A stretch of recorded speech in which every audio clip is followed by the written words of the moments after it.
If you were to ask me to draw a person using a grid of pixels 16 across by 16 down, well, you would be subjected to something like this.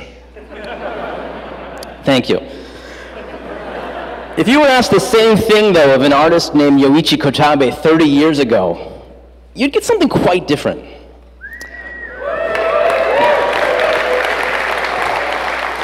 And Mario is drawn using only 3 colors, which is all they could squeeze in his system memory.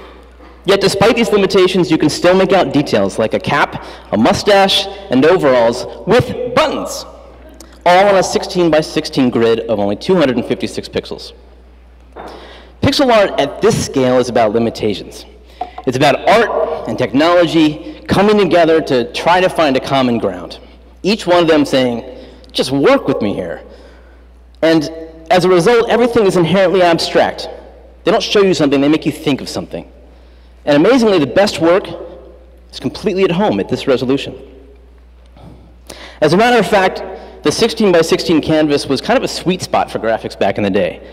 It persisted as the dominant sprite resolution for most of the 1980s, actually, first in the early arcade games and then in the 8-bit consoles. It provides just enough visual information to get the job done. Let's reminisce. I'm going to put up a graphic on the screen, and you tell me what the game is. Nicely done. They will get harder. But Pac-Man gives you a rare chance to see how adding a few additional pixels can change character. Miss Pac-Man gets a bow, lipstick, eyes, and a single pixel beauty mark. Pac-Man, Miss Pac-Man. Next up, Q*bert. Nicely done. Q*bert is a spherical character. How are you going to do a sphere in so few pixels? Well, they did it with light. They put a little bit of a light source in the upper left-hand corner, and then it comes around its torso, and you can see the light spread apart into a different color as it comes down. Next up. Nice, I heard it. Robotron. This is a tank from Robotron, and for me, I love this because the green part in the middle looks like an old-school reel-to-reel tape drive, but done in like 21 pixels. Adam Savage might know this next one. Oh, Millipede. Millipede, nice.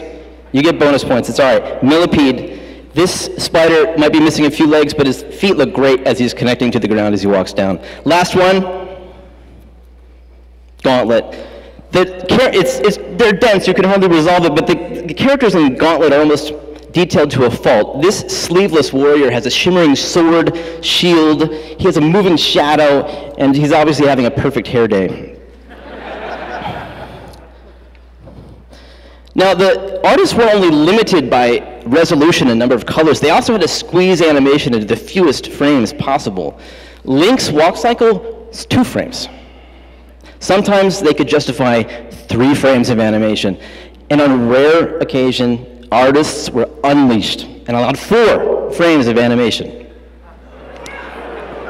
This buzzard from Joust is probably my all-time favorite animation. The limitations placed on these artists bred truly imaginative work. And the more I revisited classic video games, the more my nostalgia for them kind of transformed into a deep respect for what they pulled off, and the breadth of what's possible in a seemingly restrictive amount of pixels. I thought, well, maybe pixel art is just art, and maybe I'd like to hang some on my wall. So I made this. It's called the Game Frame, and it's the lowest resolution display ever made.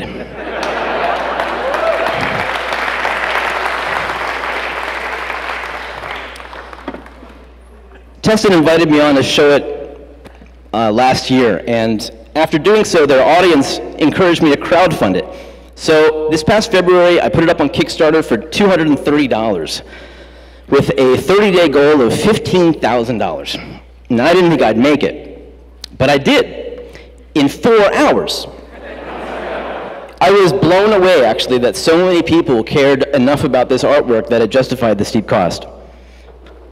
The campaign ended up hitting $150,000, and it was followed by 1 night of celebration and 5 very long, tedious months of hard assembly.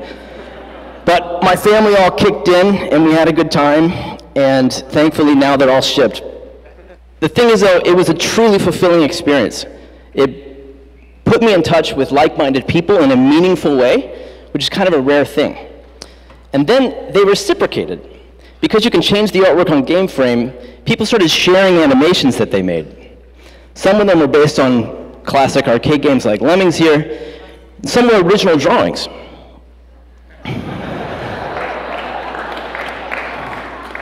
Some of them are just crazy beautiful looping animations converted from larger animated GIFs.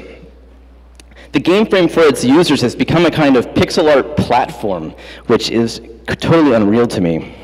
GameFrame ships with some really special artwork by eBoy. And if you're not familiar with their name, you might be familiar with their work. They're most known for these isometric, immensely detailed pixel paintings of major cities that they call pixoramas. This is New York. But they were just as comfortable at GameFrame scale too. Before I leave, I want to share with you some work that they did for GameFrame. Unlike the arcade games, the arcade graphics, these images aren't ripped out of context from larger environments and video game action. Their entire world is 16 by 16 pixels. Can a handful of pixels make you smile? Give you a sense of motion? Make you feel warm or cool? Can you possibly depict the smallest conflict, a sense of drama between good and evil? Is there possibly enough detail to evoke the sense of a specific city? Or your own backyard? Or the world? Thank you very much.